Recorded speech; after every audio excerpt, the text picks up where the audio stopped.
مور بار بار بچی ته بد دعا کوي. مونږ ښځې ډېرې زیاتې پوه کې خو بیا هم بچو ته بد دعاګانې کوي. ګوره د بد دعا اثر په دې بچو باندې بیا راځي. په یو روایت کې داسې راځي وي کله یو مور بچی ته بد دعا کوي وی الله تبارک و تعالی فرمای وی دا میوه به د نه زه اله اخلم وی چې کله دا ونه به د زه اله رڼومه چې کله میوهداره شي. بچی به د نه اله علم چې کله دا بچی پوی شي نو هغه د مور د بد دعاګانو اثر وي چې کله لوی شي یا حادثاتو کې یا اکسیډنټو کې په دې کې لاړ شي نو دا هغه د مور د بد دعا اثر دی. دا بعضې ښځې وایي د مور بد دعا نه لګي، د مور بد دعا ښه تیزه لګي. یو بزرګ تیر شوی د دې بزرګ باره کې راځي وی دی چې کله لوی عالم شو د ډېرې زیاتې چرچې وي نو یو پیرا سمه په سیده لاره باندې په سورلی په اس باندې ناستو اسراو په لاندې پریوته چې کله اسرا پریوتو نو د ده خپه ور لاندې راغه. طبیبان راغه، ډاکټران راغه، دومره زخم نو خو زخم زیاتېدو هغوی ول علاج کولو. اخره کې خبره په دې تام شوه چې تا نه به خپه کټ کوو.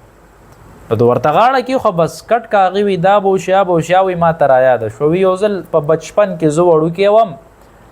وی ما مرغۍ راونیوه خپې پورې مې وله تار وتړه وي هغه مرغۍ چې کله والوته جالې ته لاړه هغې ځان کلک که نو د دې خپې خو ډېرې نازکي وی ما چې هغه تار راخ که وي مرغۍ نه خپه رابېله شوه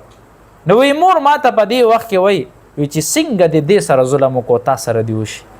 نو وی دا زما د مور هغه بد دعا وه چې دا دې په ما ولګېده وی زه به نه سمېږم تر څو ما نه دا خپه نه کټ شوی هغه خپې هغه نه بیا کټ کا. او د مور د دعا اثر هم ډېر زیاتي. کله چې مور ته دعا کې د هغې د دعا اثر دی کله چې والدین ژوندي خلک بېوقوفه دي چې خلکو پسې ګرځي ما ته دعا وکړه ما ته دعا وکړه ما له دا وکړه زما کار نشته کینه مور او پلار ته خدمت وکړه د هغې د زړه نه دعا ځان ته وکاږه. او بعضې داسې غافل هم شته بله ورځ راته چا ټیلیفون وکړو ما ته وی زه پولیس کې نوکر یم وی کور نه بهر وم او وی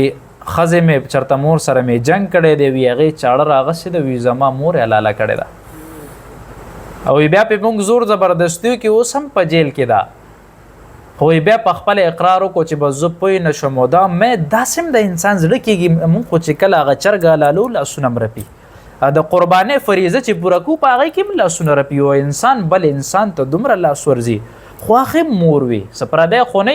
او بیا حقیقي مور هغې نه دعاګانې اخیستل د هغې نه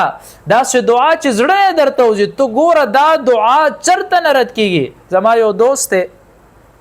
هغه ته کینیډې ته بچي هلته دي حالان کې د واده 14 کال وشو هغې ورته یې کاغذونه راواستوه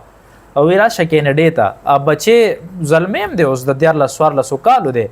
نو ده ښځې ته وی نه درځم ښځې سره دا غځې نیشنلټي ده وی نه درځم وی زما مور ژوندی ده وی د دې مور خدمت به مې څوک وي دا مور ما سره ډېره زیاته مینه کوي وی که زه د مور نه بغیر شم وی زه به مړ شم هغه ښځې ته وی وی تا نه بغیر ژوند تېرولی شم خو وی د مور نه بغیر نشم تېرولی ما له دلته راغو کله مور وفات کېده نو هغه مور یې په دې غېږ کې داسې نیولې وه چې سا یې ورکړه نو ما ته زما دنیا خو لاړه 12 کاله د مور داسې خدمت وکړو چې نه روزګار کړی دی هېڅ نه دي کړي بس دومره بیا ګټله چې مور له به وړه خپله به خوړه مونږ خلک غافله شوي یو مور او پلار مو پرېښي دي نو که مور او پلار نه دعا وانخلې چا نه به اخلي دا خو د دعا ذریعه ده.